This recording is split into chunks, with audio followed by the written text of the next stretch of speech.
Hindi na bago sa Pilipinas ang laging nakakatanggap ng mga pagbabanta mula sa pwersa ng China. Pagbabanta na pag hindi natin ginawa ay maaaring gumamit sila ng kamay na bakal laban sa atin. Nito nga lang ay muli na naman tayong nakatanggap ng isang banta. Pero ito ay medyo nakakabahala sapagkat hindi lamang sa mga mangingisda o kaya naman ay mga Coast Guard ang pinatutunguhan. Bagkus, ito ay mensahe patungo sa ating Pangulo na si Ferdinand Marcos. So ano naman kaya ang dahilan at tila hindi na naman sila mapakali? Ano ang dahilan at tila mukha na naman silang galit? Bago natin ipagpatuloy ang video na ito, ay huwag kalimutang mag-subscribe at i-hit ang notification bell para maging updated ka sa mga susunod na videos.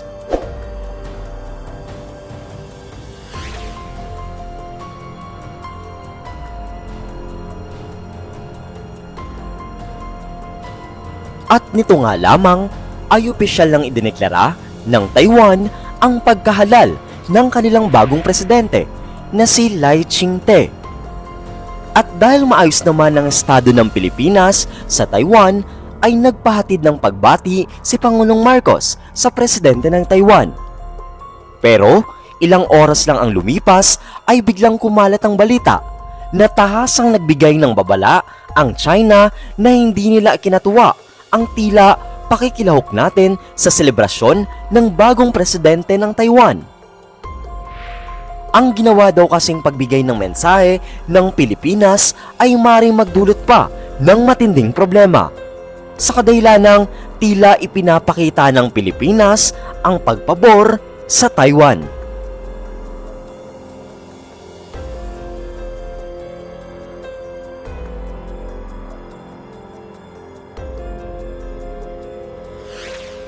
Not to play with fire, ang bantang binato ng China sa atin. At obviously na mainit na naman ang mata nila sa Pilipinas. Ang rason lang naman ni President Marcos sa kanyang mensahe ay maliban sa pagbati ay para magpasalamat din sa Taiwan dahil aabot ng 200,000 na Pilipino ang nagtatrabaho sa bansang ito. At wala pa namang naitalang kaso ng pagmamalupit sa mga Pilipino. Pero iginit ng China ng ginawa ng ating presidente ay isang uri ng serious breach of the political commitment ng Pilipinas sa bansang ito. Dahil alam naman natin na magkagalit at hindi magkasundo ang Taiwan at China. Maliban pa riyan ay nagsalita pang muli ang China na dapat itigil na raw natin ang wrongful words at deeds natin sa mga Taiwanese. Ito lamang ay isang halimbawa na tila hawak nila tayo sa leeg at dapat ay sumunod tayo sa kanila sapagkat kapag hindi ay maaaring magkaroon tayo ng problema sa bansang ito. Sadyang ang pagiging agresibo ng China sa West Philippine Sea ay palala na ng palala dahil nga sa mga sunod-sunod na aksyon na ginagawa nila. Hindi lamang sa ating mga mangingisda, bagkus maging sa ating mga Coast Guards din. Hindi na rin mabilang ang reports ng ating mga bantay dagat sa mga pambubuli na ginagawa ng mga Chinese. Isa na lang dito ay ang patuloy na paghabol sa ating mga barko. Tinututukan ang ating mga magigiting na bantay dagat ng isang mga military grade laser light at marami pang iba. Foul talaga ang ginagawang ito ng China sapagkat ang mga bahura gaya ng Ayungin Shoal kung saan nakadestino ang ating Coast Guard ay pagmamay-ari ng Pilipinas na siya namang pilit na inaangkin ng China. Malalakas na pagpapatunog ng sirena, pagpapatama ng mga water cannon, at nito lamang ang mga laser light ay ang mga kadalasang ginagawa ng China para itaboy ang mga Pilipino.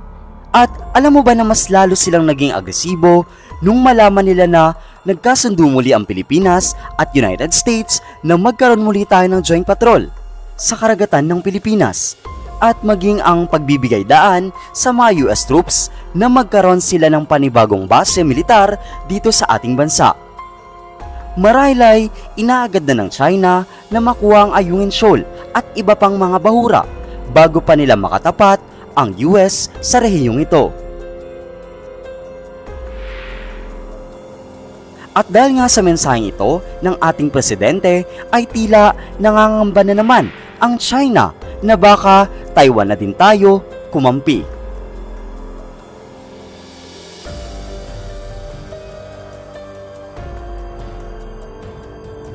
Isa nga sa hindi makakalimutan na pangyayari sa ating nasasakupan ay ang pagpapalibot nila ng daang-daang barko at nung ginamitan tayo ng laser light sapagkat nais pigilan ng China ang mga pagdi-deliver ng supply sa nag-iisang estasyon sa Ayungin Shoal, which is ang BRP Sierra Madre.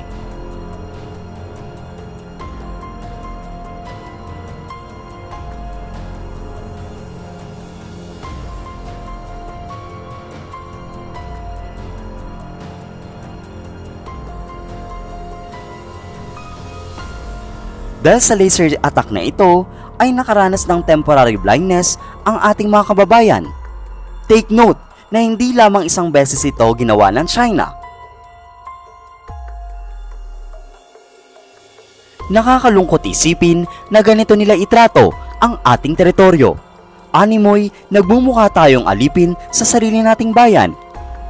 Naway, matapos na ang mga ganitong klase ng pang-aabuso at matanggap na nila ng West Philippine Sea ay nakalaan para sa atin.